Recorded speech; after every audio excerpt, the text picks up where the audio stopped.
Hi there, I'm back to finish our story, The Hidden Prince. We're going to get close. Retold by Jeffrey E. Burkart, illustrated by Patrick Whalen. This is a great story. And I thought I uploaded these and I guess I did something wrong, so we'll do it again. So here we go, part 5, The Secret Passage. The prince slowly crawled toward the castle. As a small boy, he had heard about a passageway that went under the moat and into the castle. It was next to the stump of an ancient old oak tree. In the darkness, the prince knelt, swept the ground with his hand. He touched a rusted metal ring and tugged. Slowly, a trapdoor gave way, and the prince entered the dank passageway. He shivered as he felt his way down the dark, musty-smelling tunnel. He saw a faint glimmer of light coming through the cracks in a small door. The door creaked open into the scullery where a blazing fire heated huge kettles of boiling water. In the corner there stood a large box of ragged clothing that had once belonged to an old beggar who frequented the castle pleading for alms. He took off his princely robes and put on the beggar's clothes. Part 6, The Hidden Prince. The prince crept out of the castle and ran as fast as his legs would carry him, into the direction of the maiden whom he loved. Soon the horizon began to brighten as the prince walked through the rolling pasture lands. He avoided the highway for fear of being recognized.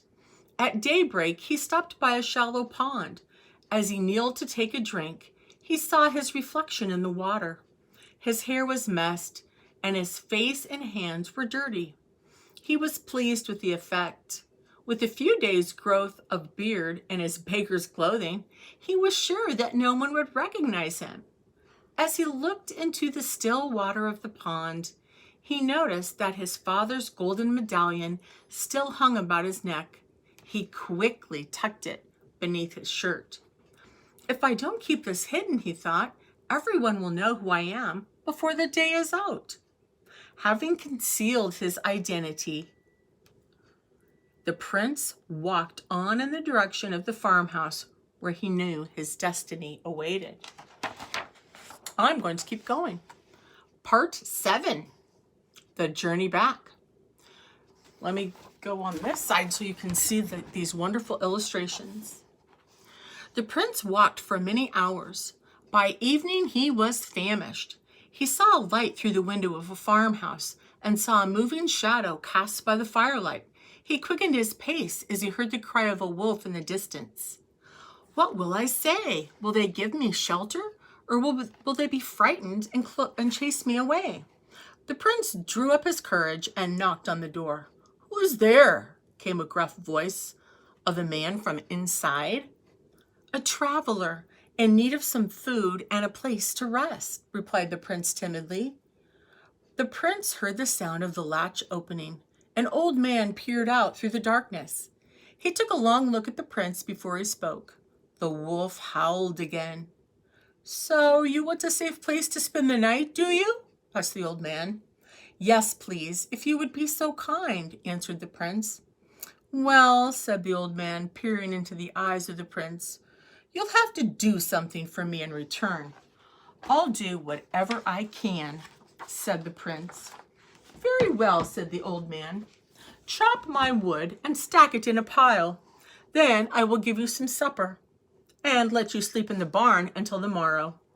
The prince went to work. His back began to ache. Sweat covered his brow, and his shoulders strained as he swung an axe.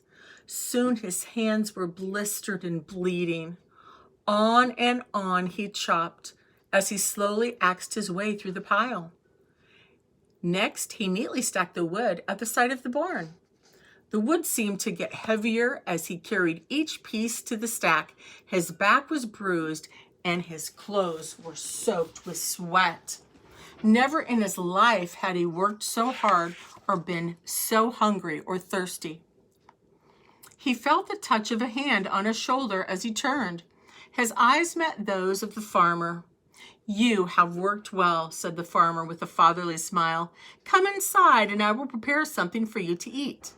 The prince was so tired that he could hardly eat the simple meal of bread and soup. He thanked his host and trudged to the barn, where he quickly fell asleep on a bed of hay. The prince awoke to the cooing of a dove. The farmer was ready with breakfast. "Never have I seen someone work as hard as you. Will you not stay and help me sow the seed in my fields?" asked the farmer. "I cannot," said the prince. "I am searching for someone, and I must be on my way." The farmer sent him on his way, and it was always the same. Each evening the prince would labor for supper and a place to sleep. Each morning he would awaken and be asked to stay. He would politely refuse and continue on his way. Finally, through the evening mist, he saw the home of the young maiden and her father. His beard had grown long, and his hands were calloused. His identity was completely hidden. He was now prepared to win the maiden. Just as before, there was wood to be chopped in exchange for supper and a place to sleep. When he awoke, the farmer was ready with breakfast. "There are always chores to be done. Will you stay and help me and my daughter?" asked the old man. This time, the prince smiled and said, "Yes, I will." Next time, we will finish our story. Remember, Jesus loves you, and so do I. 3 John 4. Bye-bye. God bless.